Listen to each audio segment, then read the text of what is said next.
Hi, welcome to Convos with the Euros. I'm Daniel. And I'm Carla. We are a married couple sharing weekly conversations about God, family, ministry, and everything in between.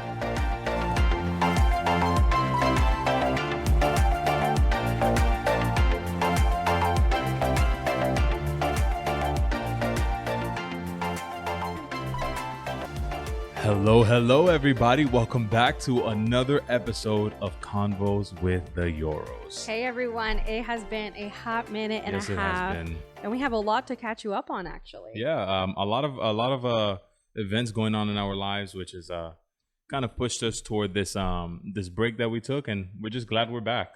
It's been about time, so we got a lot to say. Absolutely. So let's start off with giving you guys an update on where we have been, because we have been MIA on the podcast for a month. I think maybe a little more. Maybe a little more. I'm not sure. Yeah. But you know, it's obviously having a lot to do with my health conditions and stuff. And I've had a few procedures come up already. Unfortunately, during this season, I'm back just for a short amount of time on hemodialysis. And for those of you that don't know, hemodialysis is just dialyzing by blood, and it is absolutely life draining.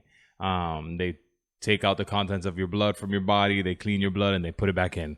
And all in a 4-hour time. Yeah, so it's overwhelming, it's exhausting, and it really messes me up, you know, personally. I know other people, you know, maybe they prefer it, you know, being on dialysis. Just it's not my cup of tea. So hopefully we're praying that already next week I can get back onto peritoneal. Yep. And continue back with my life.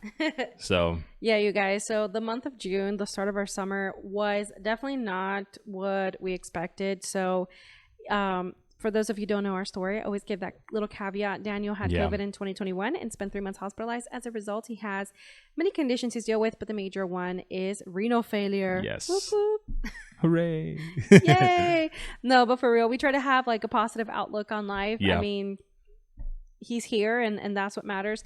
And so this month he ended up hospitalized at the beginning of the month because he got dehydrated. Yeah, that was my fault. Because he had like a cold or something. It was bad. And it made him a little nauseous, so he wasn't drinking water like he was supposed to. So that the dialysis itself actually pulled too much fluid from him and dehydrated him. And so he was hospitalized tonight for that. And then towards the end of the month, he had to have abdominal surgery, which forced him to not be able to do dialysis at home like he usually does, which keeps him really comfortable. Yeah. And he had to go and do it in center for a couple of weeks while he heals. So yeah, that's not easy because like the type of dialysis you do at home is peritoneal. It's the least invasive dialysis that I think is out there.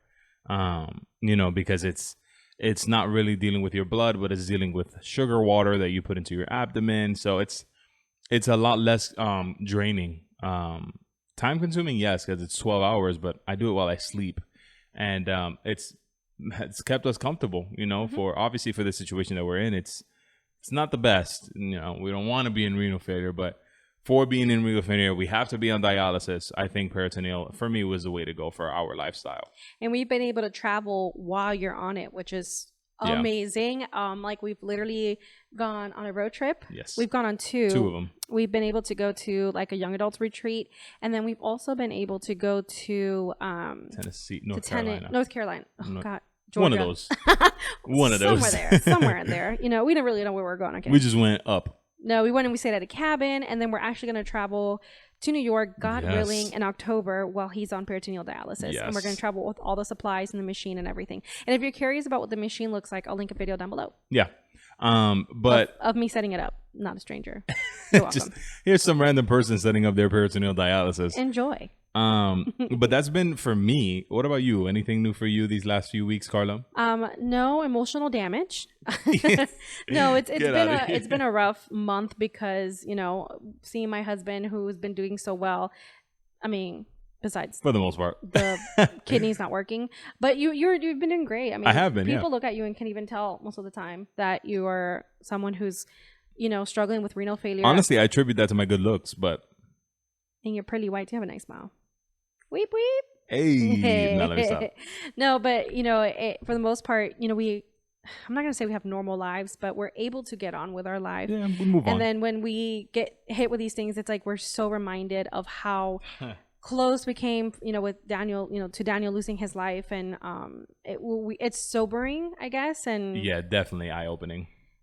It gets us in some interesting moods. So that is why we've decided to talk today about how to overcome discouragement or how to deal with it. How to deal with discouragement.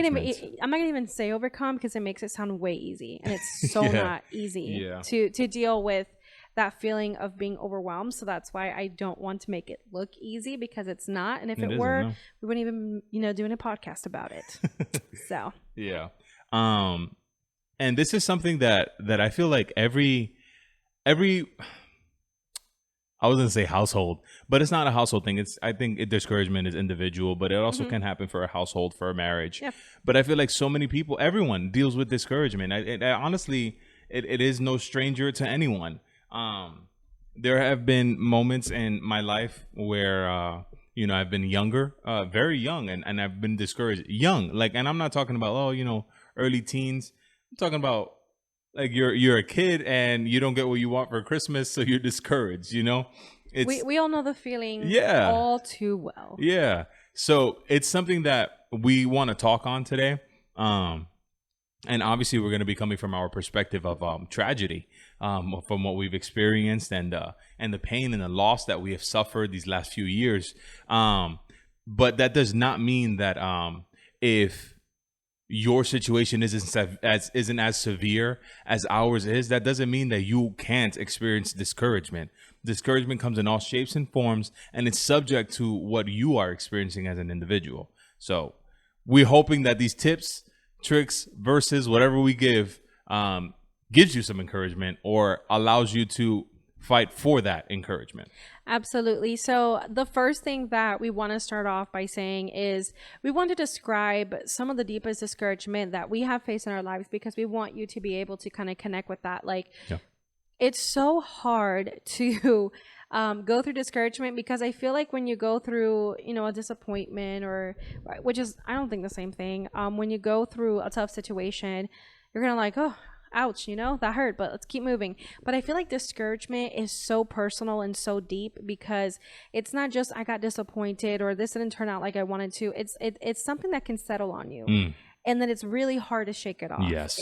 That's probably the big part of why we wanted to do this episode, because I feel like once you get hit with discouragement, it's almost like this blanket kind of comes upon you, and it's so hard to shake it off. And it can lead to depression and anxiety and all of these things. And you try, as people who I feel like Carla and I have both recently and in our lives in general, we've definitely experienced our bouts with discouragement, but it's really hard to shake off. And for me personally, it's even more difficult when you know what to say, what to do, that's the annoying part, because when you're a good Christian, and for those of you who are not watching and you're listening, air quotations here, okay? Because I feel like when you're in church, you're like, I have to be happy-go-lucky and nothing gets to me. Right. The devil's a liar, moving forward. But the reality is, if I'm in a bad mood, I'm living in sin.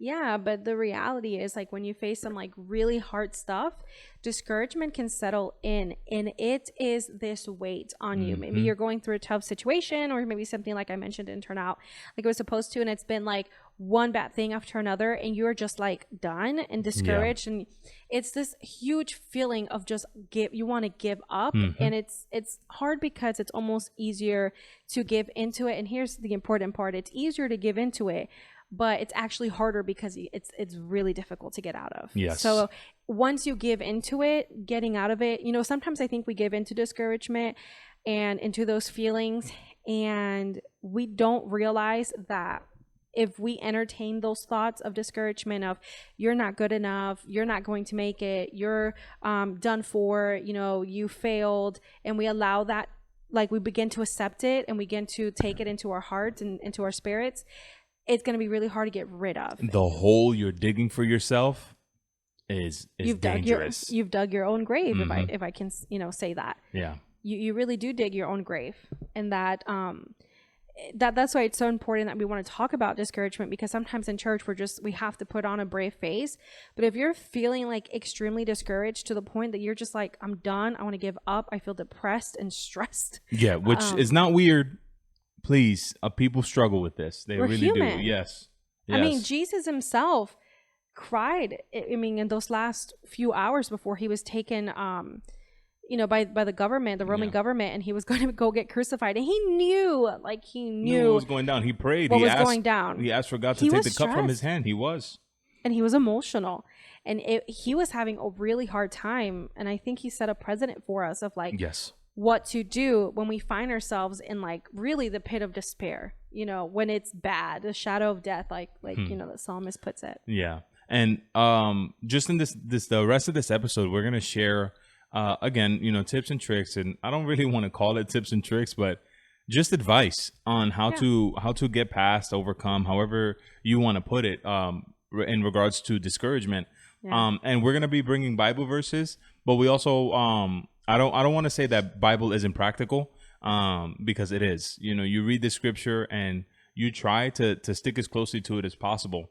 And in the scripture, you will find practicality, meaning like you'll go through the scripture and you'll read like, I think one of the Psalms says, I count the blessings every morning, or something like that, where he wakes up every morning and he starts to go over the good things that God is doing in his life.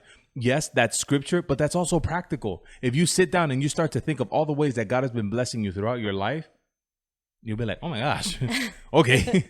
We overcomplicate scripture, don't we? We try to make it into a whole, like, I don't know, like I don't know what, like formula. I don't know. It's just like, like you're saying, like, well, the thing is, Daniel, faith without works is dead. So basically what you're saying is you got to put into practice what you're reading. Yeah.